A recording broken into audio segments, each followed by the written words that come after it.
tanpa kehadiran oposisi. Tim Liputan Kompas TV.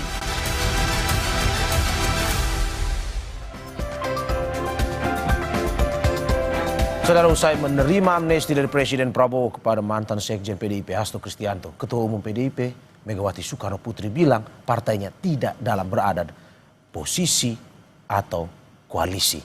PDIP mengklaim sebagai partai penyeimbang pemerintah. Lalu bagaimana sebenarnya sikap politik PDIP terhadap pemerintah dan bagaimana sebenarnya kondisi negara demokrasi tanpa oposisi? Kita bahas dengan sejumlah narasumber yang hadir di studio. Analis politik sekaligus Direktur Eksekutif Trias Politika Strategis Agung Baskor. Selamat pagi Mas Agung. Pagi Mas Badio. Terima kasih sudah bergabung di Dialog Sapa Indonesia pagi hari ini. Dan melalui sambungan daring ada politisi PD Perjuangan Guntur Romli. Selamat pagi Mas Gun Rom. Selamat pagi, Assalamualaikum. Waalaikumsalam, terima kasih Mas Guntur sudah bergabung. Dan juga Wakil Ketua Umum Partai Golkar Ahmad Doli Kurnia. Bang Doli, selamat pagi. Selamat pagi, Assalamualaikum warahmatullahi wabarakatuh. Terima kasih Bapak-Bapak sudah bergabung di Dialog Sapa Indonesia pagi pada hari ini. Saya ke yang baru habis kongres, Mas Guntur Romli. Mas Gun, bagaimana melihat pernyataan Ketua Umum Anda, Ibu Mega? No oposisi, no koalisi, tetapi pernyataan yang disampaikan oleh Ibu Ketua Umum, Ibu Megawati Soekarno Putri, itu merupakan hasil keputusan Kongres ke-6 PDI Perjuangan yang baru saja selesai minggu kemarin di Bali. Sikap tersebut sebenarnya bukan sikap yang baru, hal itu juga sudah direkomendasikan dalam Rakernas ke-5 pada bulan Mei tahun 2024, bahwa PDI Perjuangan mengambil sikap sebagai penyeimbang, check and balances, dan untuk menjaga demokrasi di Indonesia.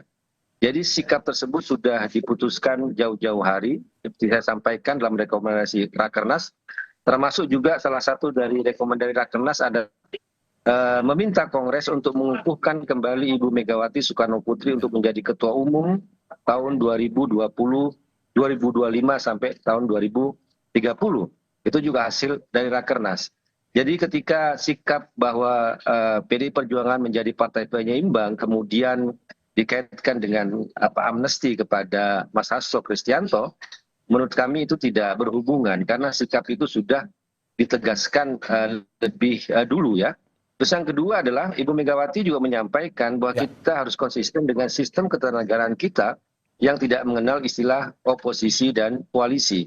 Yang ada kan ikut atau tidak ikut dengan pemerintahan, berada di dalam atau di luar pemerintahan eksekutif. Nah, untuk posisi PDI Perjuangan saat ini itu berada di luar pemerintahan, yaitu tadi tujuannya untuk kekuatan penyeimbang. Tetapi meskipun PDI Perjuangan berada di luar pemerintahan, tidak berarti menyebut dirinya sebagai oposisi.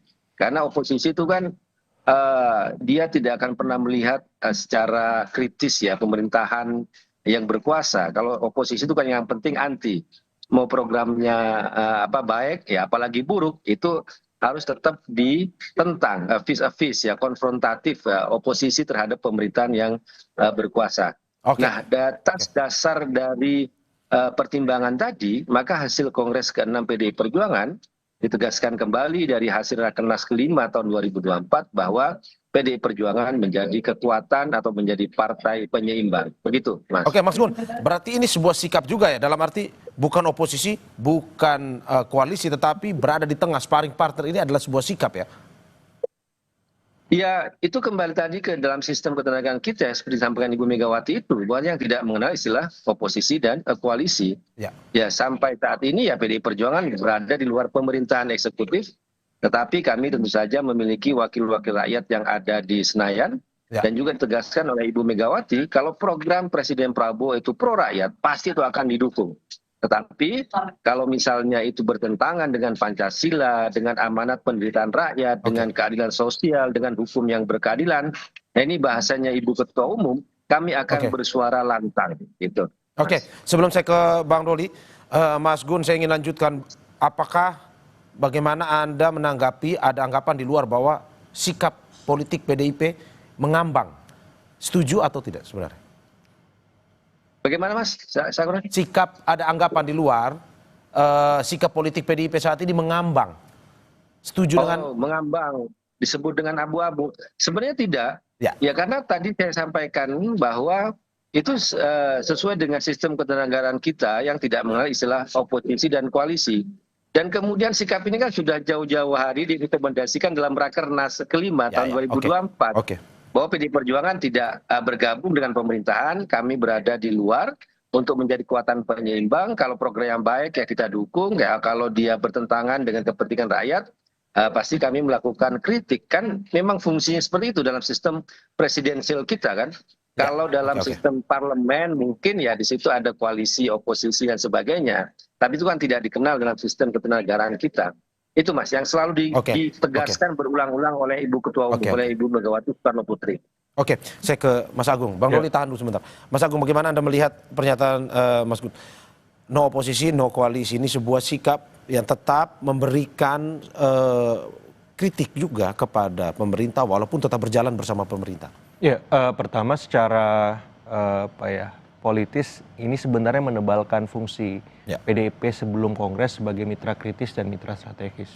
Walaupun tendensinya lebih kuat sebagai mitra strategis. Dan itu dibuktikan, ya saya ngomong praksis saja, sesungguhnya PDIP lebih udah di dalam sebenarnya.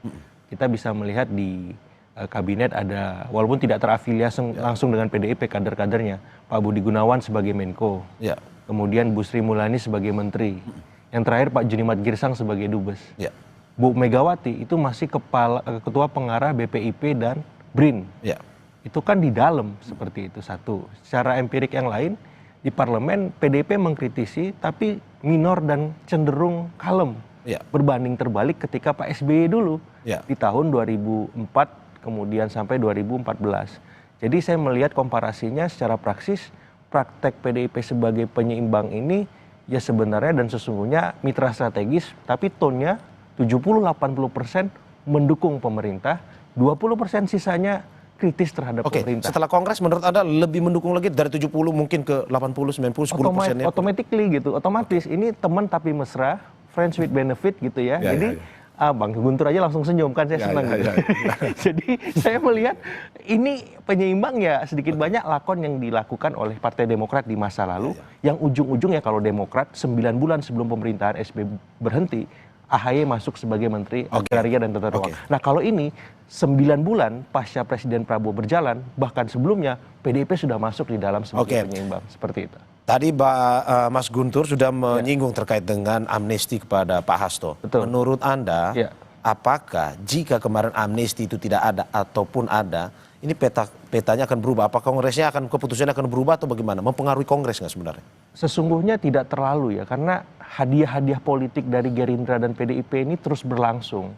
Ya dari awal misalkan tatip DPR, MPR tidak diotak-gatik sama Pak Prabowo dan koalisi, itu kan hadiah juga Mbak Puan jadi ketua DPR. Sampai pada momen amnesti diberikan kepada Mas Hasto, juga ini sebuah momen luar biasa sebagai bentuk penghargaan Presiden Prabowo bahwa ya kalau kita beroposisi ataupun sebagai penyeimbang ya kami menghormati itu, sama-sama mulia ini. Tapi ini kan menurut saya luar biasa apresiasinya karena mengguncang nalar semua analis dan mungkin sebagian kalangan bahwa kok begini ya tiba-tiba ada tidak pernah mengira ya, tidak pernah mengira ada amnesti bahkan abolisi seterusnya. Jadi saya melihat bahwa relasi antara PDIP Gerindra, PDIP dengan koalisi pemerintahan bahkan presiden ya sejauh ini ya tadi teman tapi mesra, hangat, intim, dalam, dan kita akan menunggu apakah habis amnesti dan abolisi ada reshuffle yang menambah kader-kader utama atau bahkan non kader masuk lagi ke kabinet.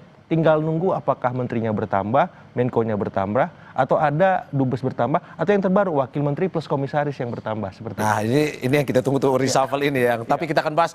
Tapi saya ke Bang Doli dulu. Bang Doli, Partai Gerindra sendiri setelah pernyataan Ibu Mega mendukung pemerintahan itu berterima kasih kepada Ibu Mega. Begitu pula dengan Partai Golkar kah melihat seperti ini? Berterima kasih karena dukungan pertama untuk pemerintah atau bagaimana? Iya, pertama tentu kami mengucapkan selamat ya kepada PDI Perjuangan yang baru menyelesaikan kongresnya dan terpilih lagi Ibu Megawati sebagai Ketua Umum. Yang kedua, saya kira apa yang menjadi keputusan Kongres dan juga apa yang disampaikan dalam pidato Bu Mega itu sesuatu yang menurut saya sudah on the track ya. Kenapa? Tadi sudah dijelaskan juga oleh Pak Guntur bahwa kita ini kan menganut sistem pemerintahnya sistem presidensial gitu.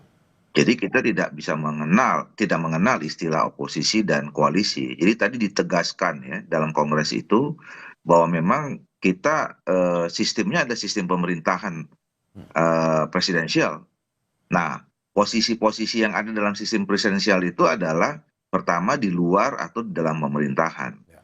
Yang kedua, nah ini yang menarik saya kira ya, dan ini istilah penyeimbang ini kan dulu pernah juga terjadi di tahun 2004 gitu ya, 2009. Jadi ada kekuatan penyeimbang pemerintah.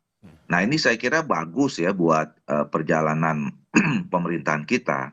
Dan yang berikutnya adalah kita sama-sama juga tahu karakteristik teman-teman atau saudara-saudara kita di PDIP gitu, yang memang lalu sangat kritis. Jangankan di luar pemerintahan, di dalam pemerintahan pun kita lihat dalam 10 tahun terakhir ini ya tingkat kekritisan teman-teman itu juga tidak tidak hilang gitu. Jadi saya kira ini sesuatu yang bagus dan baik di dalam pemerintahan kita, dan saya kira kami memberikan apresiasi, penghormatan, karena keputusan partai itu kan adalah kedaulatan masing-masing partai politik ya. Mau dimanapun posisinya, mau di dalam, mau di luar pemerintahan, seperti yang saya sampaikan itu sama mulianya ya, selama ini untuk semuanya kembali kepada kepentingan bangsa dan negara serta rakyat Indonesia. Oke, Bang Doli, tapi bagaimana kita memaknai sebagai partai koalisi misalkan? Dalam arti bahwa Golkar selalu identik dengan partai yang mendukung pemerintah. Apakah mungkin dengan menjadi partai pendukung pemerintah tidak bisa memberikan kesempatan Golkar untuk mengkritik, atau sebenarnya bisa ke depan? Menurut Anda seperti apa? Bisa. Nah, jadi kalau tadi ditanya soal sikap Partai Golkar, tentu kami tadi ya mengapresiasi. Yang kedua ya tentu kita selalu ingin menjadi mitra yang baik ya. Walaupun kami di dalam pemerintahan Pak Prabowo dan Pak Gibran, tentu kita sama-sama bekerja tadi untuk kepentingan bangsa dan negara. Nah soal tadi ya, soal kritis dan tidak kritis atau check and balances gitu. Nah ini dalam sistem pemerintahan yang presidensial, sebenarnya check and balances itu sudah otomatis berjalan dalam sistem pemerintahan atau sistem ketatanegaraan kita. DPR itu tugasnya adalah sebagai kekuatan check and balances dalam pemerintahan, dalam jalannya pemerintahan kita. Dan kita bisa lihat kan selama ini seperti yang saya katakan tadi, ya DPR itu juga ya tadi posisinya memang seharusnya seperti yang sampaikan Ibu Megawati. Kalau ada kebijakan-kebijakan yang baik, ya tentu kita harus berada di depan, memberikan dukungan yang penuh gitu. Kemudian yang kalau misalnya ada yang tidak baik, ya tentu kita sampaikan apa adanya dan kemudian kita minta dikoreksi. Nah oleh karena itu, kalau kembali pertanyaan kepada soal sikap Partai Golkar, ya tentu kami juga mengucapkan terima kasih dan apresiasi yang tinggi. Komposisi ini menjadi komposisi yang indah menurut saya dalam proses jalannya pemerintahan yang kita tetap ingin mempertahankan adanya kekuatan demokratisasi yang ada di dalam negara kita. Oke, Bang Doli, saya ke Mas Guntur Romli. Mas Guntur, pertanyaannya, apakah PDIP masih kritis ke depan dan bagaimana check and balancingnya? Tetapi sebelum Anda menjawab, kita saksikan usai jeda berikut.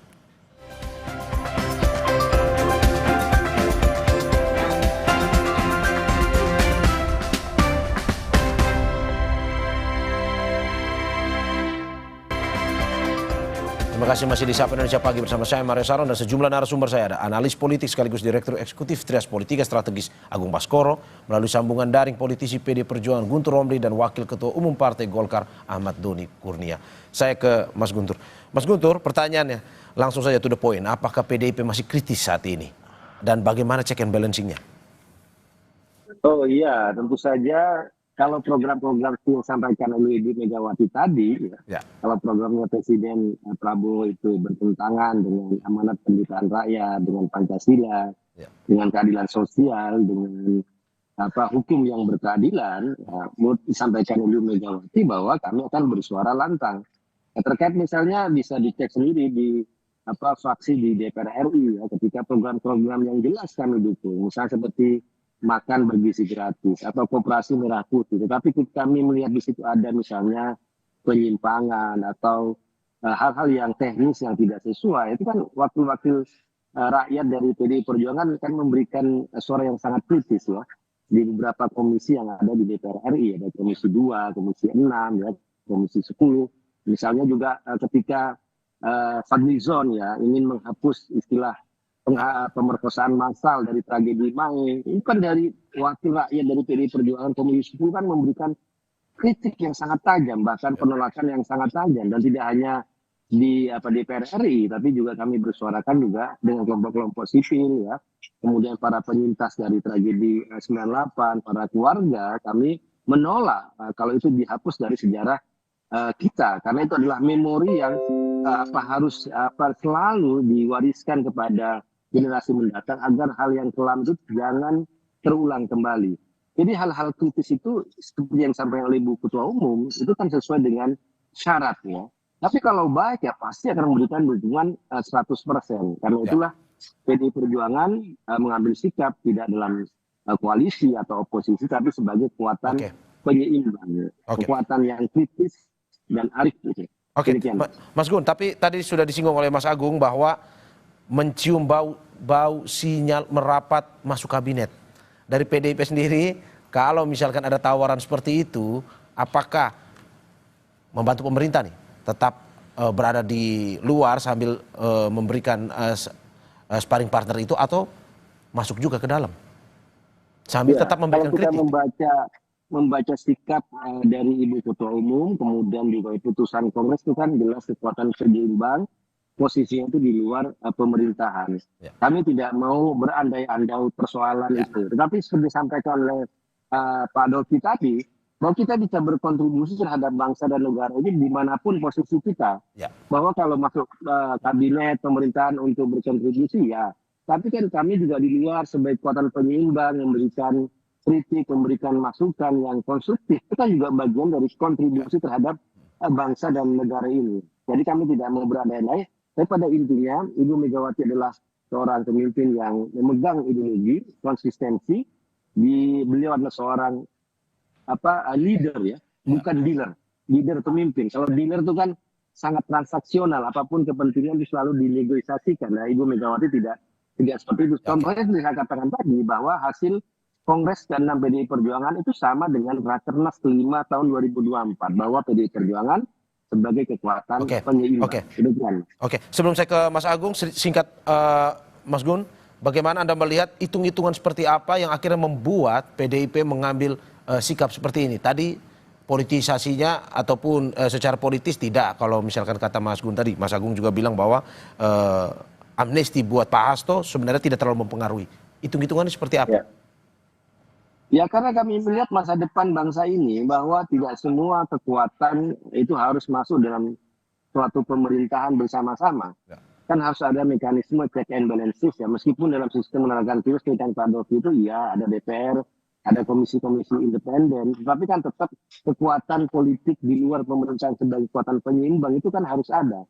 Karena kalau itu semua kekuasaan itu berpusat kemudian bersatu, ini kan disebut dengan oligarki kekuasaan. Ini kan berbahaya, bahwa kekuasaan tanpa ada penyeimbang jelas bahwa power tend to corrupt and absolute power corrupt absolutely itu jelas bahwa kalau sampai kekuasaan sangat berpusat ya, itu bahaya sekali, bisa merusak ya, bukan dari itu. Oke, saya ke Mas Agung. Mas Agung, kalau Anda melihat tadi hitung-hitungan politiknya seperti apa? Pak, juga misalkan suara akar rumput menjadi penentu dalam keputusan PDIP untuk bisa pada akhirnya menjadi sparring partner ketimbang oposisi full, koalisi full. Iya, persis Mas. Karena DNA PDIP ini kan sebenarnya ketika sudah kalah Pilpres, dia di luar sebagai oposisi, biasanya begitu.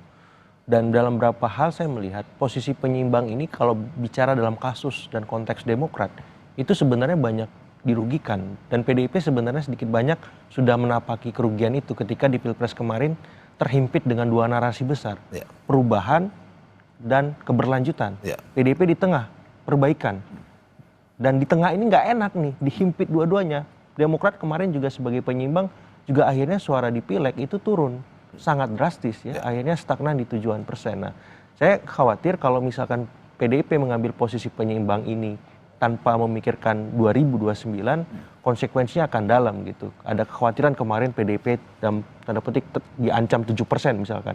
Itu bisa saja terwujud tapi tidak sepenuhnya, mungkin tidak 7%, mungkin ya volatilitas suara kesini kan semakin stabil, bisa jadi turun ya maksimal 3-4%. Kalau misalkan tidak dalam posisi yang tegas dan jelas sebagai misalkan ya oposisi atau koalisi ataupun koalisi dalam tanda petik. Saya Anda mau bilang bahwa sparring partner ini justru membahayakan PDIP untuk di 2029 nanti maksudnya? Persis, karena dalam banyak tadi temuan Demokratnya turun suaranya. PDIP kemarin di Pilpres di tengah sebagai membawa narasi perbaikan juga nggak menang capresnya seperti itu. Karena DNA PDIP ini ya jelas tuh, tegas. Kalau nggak di dalam, di luar. Di tengah-tengah ini biasanya Bang Doli yang nyaman nih, atau Demokrat ya. Jadi apa ya istilahnya ya sambil mengayun lah, berselancar di antara dua karang gitu ya. Ya PDIP nggak gitu karakternya yang saya tahu. Tapi mungkin karena situasi dan kondisi hari ini ya itu bisa saja berubah kan, menyesuaikan. Tapi ini bisa jadi masukan juga bahwa posisi ini tidak ideal buat grassroots dan basis laten PDIP yang selama ini melihat PDIP itu seterang matahari terbit sikapnya. Oke, saya ke Bang Doli. Bang Doli, bagaimana kalau dari Golkar sendiri? Apakah memang hitung-hitungannya akan seperti apa kalau misalkan untuk mengambil sikap pada akhirnya mungkin tiba-tiba secara drastis Golkar memilih untuk oposisi atau Golkar memilih untuk menjadi penyeimbang seperti PDIP? Apakah memang menghitung hitung-hitungan politik di 2029 atau juga mendengar dari akar rumput atau seperti apa Golkar ini? Iya, kalau Golkar sekali lagi sebenarnya tidak pernah di tengah. DNA-nya Golkar atau karakteristik Golkar itu selalu berada di dalam pemerintahan. Ya.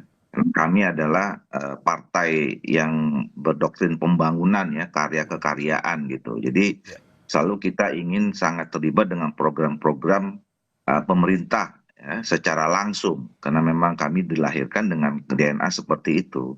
Nah, dan dan itu memang kami tunjukkan beberapa kali dalam perjalanan pemerintahan di bawah kepemimpinan presiden siapapun gitu. Nah, jadi memang selalu dalam posisi seperti itu. Nah, makanya saya katakan tadi ketika saudara-saudara kita di PDIP dalam mengambil posisi seperti ini, ya ini sudah on the track di dalam DNA-nya masing-masing. Ya, jadi nah kalau kita lihat pengalaman juga sebetulnya mungkin koreksi sedikit, ya kita belum tahu juga sebetulnya apa yang akan terjadi pada next pemilu dan seterusnya. Kalau kita lihat dalam posisi PDIP misalnya, ya kemarin di 2014-2019 ya, di dalam posisi sebagai kekuatan penyeimbang juga. Jadi saya selalu menggunakan lebih tepat di Indonesia ini ya kekuatan penyimbang atau kemudian berada atau di luar di pemerintahan ya. Karena juga kita kalau menegaskan dalam posisi yang di oposisi ya, satu memang secara teori tidak ada, yang kedua juga sebetulnya dalam prakteknya nggak oposisi amat juga sebetulnya. Jadi yang paling penting itu adalah kita objektif saja ya.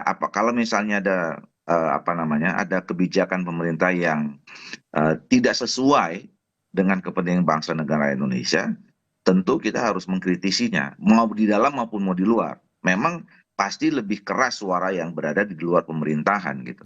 Tetapi saya kira kita juga melihat ada program-program yang baik, walaupun selama ini PDI menyatakan posisinya dulu seperti waktu zamannya Pak SBY di luar, tapi atau menyatakan oposisi sekalipun pada saat itu ya. Tapi kalau ada kegiatan yang bagus, mereka teman-teman ini dukung juga, gitu. Nah, itu memang itu yang tepat menurut saya, gitu. Oke, saya ke Mas Gun. Mas Gun, tadi ada analisis bahwa dengan posisi seperti ini, seperti tidak menguntungkan sebenarnya bagi PDIP untuk 2029. Tanggapan Anda seperti apa? Ya kalau kita melihat perjalanan sejarah dari PDI Perjuangan tahun 2004, 2009, itu kan juga menjadi kekuatan penyeimbang, tetapi kan pada tahun 2014 suara PDI Perjuangan itu kan naik ya. Meskipun dalam posisi dia berada di luar pemerintahan. Jadi tinggal menurut kami ya, yang penting itu bagaimana kita meyakinkan ke masyarakat bahwa itu masyarakat menurut saya nggak akan senang juga kalau kita mengambil sikap oposisi yang apapun harus ditolak meskipun itu program yang baik. Menurut saya masyarakat juga nggak akan suka sikap seperti itu. Makanya bagi kami yang penting itu apa dasar dari mendukung atau menolak suatu program. Ya kalau ditegaskan dari Ibu Ketua Umum kan jelas. Kalau dia bertentangan dengan Pancasila, dengan keadilan sosial, dengan hukum yang berkeadilan, dengan amanat pendirian rakyat, itu pasti kami bersuara lantang. Tapi kalau programnya bagus, programnya baik, ya apa alasan juga untuk menentang? Ya kita kan juga harus mendukung. Dan menurut saya ini Mas ya, sedikit perbedaan. Seperti disampaikan Mas Agung tadi, sikap PDI Perjuangan zamannya SBY kemudian zamannya Pak Prabowo. Ini menurut saya mungkin ya, kalau saya ngerasa Pak Prabowo ini kan istilahnya melanjutkan apa program-program yang sudah dikerjakan oleh Presiden Joko Widodo, ya kan? Nah, dan program-programnya Jokowi zaman itu kan PDI Perjuangan ikut merumuskan gitu loh. Jadi ketika cuma masalahnya kadang-kadang yang sering terjadi itu kalau hal-hal yang baik itu diambil oleh Jokowi, tapi kalau ada yang negatif itu dilemparkan ke PDI Perjuangan. Itu kan yang nggak fairnya kalau kita melihat. Nah, kita lihat sekarang Mas, program-program apa yang dijalankan oleh Presiden Prabowo itu melanjutkan dari hal-hal yang sebelumnya. Maka ya kami juga masih ada ikatan emosional dengan program-program yang juga kami ikut menyusun selama 10 tahun ini gitu ya. Masa hanya karena misalnya Jokowi sudah tidak menjadi kader PDI Perjuangan, kemudian kita tolak program-program yang kami juga dulu ikut menyusun. Nah itu yang menurut kami juga menjadi dasar kenapa ada perbedaan sikap ya antara misalnya zamannya Presiden SBY dengan Presiden Prabowo. Menurut kami juga ada ikatan emosional dengan beberapa program, termasuk tentu saja hubungan baik antara Ibu Megawati Soekarno Putri dengan Presiden Prabowo Subianto yang nggak pernah ada persoalan. Ini yang membuat sedikit berbeda lah cara bagaimana aksinya yang ada di lapangan. Tapi jelas bahwa sebagai kekuatan penyeimbang itu sudah kami tegaskan sejak lebih dari setahun yang lalu, dari Mei tahun 2024, dan itu tidak ada hubungan dengan masalah amnesti, dengan transaksi politik, dengan apapun. Tapi ini benar-benar demi kepentingan bangsa dan negara, demi proses demokratisasi yang ada di Indonesia. Demikian. Oke, saya ke Mas Agung lagi. Mas Agung, bagaimana Anda melihat peta politik setelah Kongres selesai kemarin dengan PDIP akhirnya ya dengan sikapnya saat ini pun juga pada akhirnya hampir penuh nih yang mendukung pemerintahan Presiden Prabowo. Menurut Anda peta politik ke depan akan seperti apa? Termasuk mungkin juga kalau kita mau bahas sedikit ya, ada partai-partai mungkin seperti PSI yang juga didukung, mendapat dukungan dari Presiden ke-7 Republik Indonesia Joko Widodo. Ya pertama politik rangkulisme ini direspon dengan PDIP dengan nalar dan respon sebagai penyeimbang. Jadi berbalas pantun lah PDIP dengan Gerindra. Dan di saat yang sama nalar penyeimbang ini juga dimainkan oleh Presiden Prabowo supaya balancing of power itu bisa terbentuk di semua poros-poros kekuasaan. Di Cikeas, Teguh Umar, Solo, ya mungkin Cendana dan Ciganjur dan poros lain. Lebak Bulus, kita ungkapkan karena ada Tom Lembong yang dibebaskan semacam itu. Jadi saya melihat balancing of power itu terjadi dan sekaligus membantah isu matahari kembar yang selama ini mengemuka bahwa presiden diatur oleh satu orang, dua orang dan tertentu, dan sekarang itu lama-lama terkikis habis bahwa orkestrator utama sekarang adalah Presiden Prabowo. Mataharinya cuma satu di sini dan harapannya yang lain beradaptasi. Yang Solo ya kesel boleh, tapi harus beradaptasi. Cikeas nggak nyaman, ya harus beradaptasi. Karena kalau tidak beradaptasi, khawatirnya bisa berhadap-hadapan. Nah ini kan nggak sehat. Dan juga PDIP harus beradaptasi ketika beradaptasi juga. Karena di sini ingin dirangkul semua. Nalar itu yang dikedepankan sehingga PDIP mengambil jalan objektif dan rasional. Ya sudah kita penyeimbang saja. Karena situasinya sekarang seperti ini. Tapi bisa jadi ini berubah menjelang 2029. Biar bagaimanapun partai pemenang pileg nggak mungkin nggak punya capres, Bang Guntur ya. Ya ini, tapi ya mungkin saja hanya cawapres. Kalau menurut saya sih ya agak susah juga, masa pemenang pileg nggak ada capres kan gitu. Jadi menjelang 2029 peta ini akan dinamis lagi seperti itu. Apalagi kalau misalkan posisi PDIP hanya sebagai penyeimbang kan, tidak totally declare masuk dalam kabinet seperti itu. Tapi kita akan lihatlah situasinya. Tapi yang jelas elit semakin terkonsolidasi dan ini sinyal alarm bagi masyarakat sipil bahwa kita harus turun gunung memastikan check and balances itu bukan hanya sebatas narasi dan wacana, tapi terejawantah sehari-harinya dalam kehidupan kita. Oke, saya ke Bang Doli. Bang Doli, bagaimana Anda melihat dengan setelah usai Kongres PDIP mendukung, apakah mungkin dari Golkar sendiri sudah melihat bahwa sepertinya di pemerintahan Presiden Prabowo Gibran akan ada peta politik yang berubah, atau bagaimana menurut Golkar? Ya, sebenarnya kan putusan dari atau sikap dari PD Perjuangan pasca Kongres ini kan tidak jauh-jauh amat dari apa yang sudah pernah disampaikan sebelumnya ya. Di dalam Rakernas tadi disebutkan oleh Pak Guntur kan juga hampir sama sebetulnya. Ini penguatan saja. Jadi situasinya tentu tidak akan banyak berubah ya. Nah, tentu kami yang berada sebelumnya di dalam pemerintahan tadi memberikan apresiasi karena ini memperkuat dalam pertama, tentu ini akan menambah kekuatan stabilitas politik kita yang memang kita perlukan di dalam melaksanakan program-program secara lebih konkret ke depan dalam pemerintahan Pak Prabowo dan Pak Gibran ini. Tetapi yang tadi saya katakan indah, walaupun kita membutuhkan stabilitas politik, tapi kita juga mempunyai kekuatan yang kritis juga, ya, kritis di dalam konteks konstitusional dan sistem ketatanegaraan kita yang tadi presidensial itu. Jadi walaupun misalnya tidak berhadapan gitu ya, tapi ada kekuatan kritis yang memang sesuai dengan sistem pemerintahan presidensial kita. Itu yang saya kira bagus dan baik, tentu kita ini akan jaga. Gitu. Oke, saya ke Mas Gun. Mas Gun, katanya harus banyak beradaptasi juga kalau memang mendukung pemerintah ini. Apa adaptasi yang mungkin akan dilakukan PDIP mendukung pemerintah pun juga kritis terhadap program-programnya?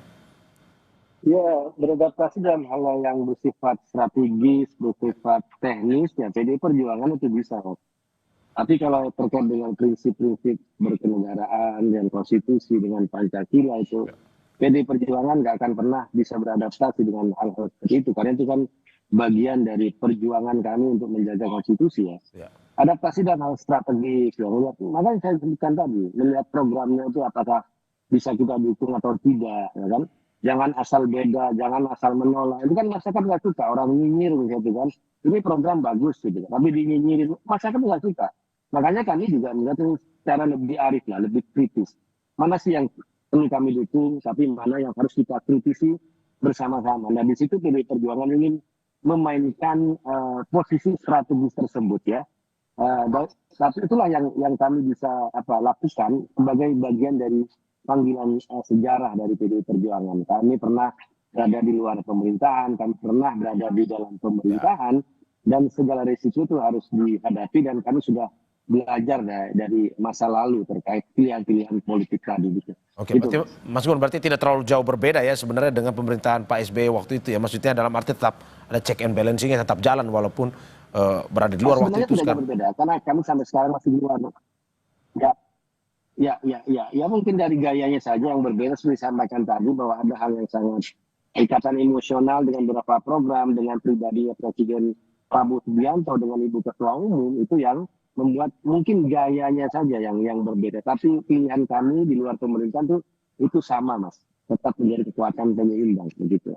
Oke, Mas Agung, bagaimana Anda melihat ini, bahwa apakah memang untuk menjadi penyeimbang ini hanya PDIP yang bisa, sedangkan partai lain mungkin ya kesusahan juga kalau menjadi penyeimbang itu, atau sebenarnya partai lain juga mungkin punya kesempatan yang sama, kemampuan yang sama untuk bisa menjadi penyeimbang seperti PDIP? Ya politik etisnya karena partai-partai yang masuk ke dalam kabinet ini sudah banyak dapat jatah, Mas. Ya, dan mereka ada di posisi di mana kebijakan itu dibuat. Jadi kalau mereka mau berselancar untuk ya tadi ya memilih sebagai penyeimbang dalam artian mengkritisi juga di program yang mereka buat sebagai misalkan menteri, wakil menteri dan seterusnya, agak ambigu seperti itu. Tapi kalau mungkin di luar program yang mereka buat, partai lain yang membuat bisa saja dikritisi seperti itu. Karena ya ini kan hal wajar supaya program itu semakin baik dan sempurna.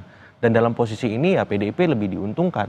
Karena dia bisa bermain di area manapun, arena manapun. Di eksekutif ya dapat jatah, tapi juga bisa mengkritik.